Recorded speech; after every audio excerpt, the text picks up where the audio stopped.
Nous sommes aujourd'hui à Abilly, commune du territoire de la communauté de communes Loches-Sud-Touraine, en bord de Claise. La Claise est un affluent majeur de la Creuse en Indre-et-Loire. Elle prend sa source du côté de Châteauroux et se jette sur cette même commune à Abilly, en rive droite de la Creuse, après un parcours d'environ 100 km. C'est un axe majeur pour la migration des anguilles, puisque l'amont de ce cours d'eau est constitué par le parc naturel régional de la Brenne et donc le pays aux mille étangs bien connu de tous les Français. La Fédération de pêche et de protection du milieu aquatique d'Indre-et-Loire réalise depuis plusieurs années l'étude des fronts de colonisation de l'anguille sur les affluents des principaux cours d'eau du département, notamment les affluents de la Loire, de la Creuse et de la Vienne. L'idée étant de voir comment l'anguille va coloniser les petits cours d'eau du département depuis ses axes principaux. L'objectif de ce type de suivi, c'est à la fois d'identifier les voies de migration de l'anguille sur les cours d'eau et de mettre en évidence d'éventuels points de blocage liés aux ouvrages qui sont présents sur ces axes.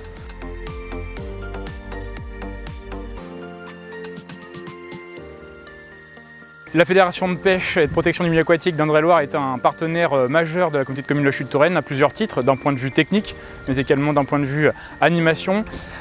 Aujourd'hui, c'est vraiment la technique et l'aspect scientifique qui nous intéressent avec le suivi de la migration des anguilles. On utilise du matériel portatif, du matériel de pêche électrique plutôt léger. Une fois que le courant électrique est délivré, dès que les anguilles sont repérées, elles sont retirées de l'eau à l'aide d'une épuisette et mises dans une bassine. On réalise en fait un échantillonnage par point. Donc on réalise entre 15 et 30 points de pêche électrique sur lesquels on va opérer pendant 30 secondes afin de recueillir toutes les anguilles que l'on peut observer. Sur la Claise, nous sommes seulement au deuxième ouvrage depuis la confluence avec la Creuse et on observe déjà un point de blocage pour la migration de l'anguille. Du coup, nous allons passer à la biométrie. Donc nous allons mesurer les anguilles et puis vérifier si elles ont des pathologies.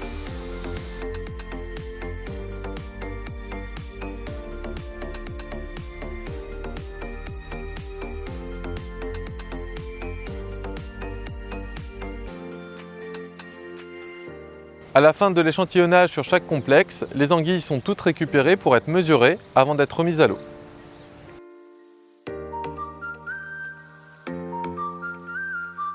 Au travers de ces études, on peut mettre en évidence l'impact fort que peuvent avoir certains ouvrages sur la migration des poissons et des poissons tels que l'anguille, qui ont pourtant une capacité de franchissement plus importante que d'autres espèces parce qu'elles peuvent soit par la nage, soit par la reptation franchir ces obstacles. Et au final, on s'aperçoit qu'en fonction de la configuration des ouvrages, des hauteurs de chute, même de faibles hauteurs, peuvent être déjà très impactantes dans la migration. Du coup, ces études permettent, sur le plan de la continuité écologique, de hiérarchiser les ouvrages qui peuvent poser des problèmes pour la migration de l'anguille et donc d'orienter les actions qui seront mises en place par la collectivité pour améliorer justement cette continuité écologique. Au-delà de l'aspect réglementaire, la continuité écologique est une nécessité pour le devenir de ces espèces. Il va falloir trouver des solutions sur ces ouvrages qui posent problème à la migration de l'anguille afin qu'elles puissent coloniser l'ensemble du reste du bassin versant.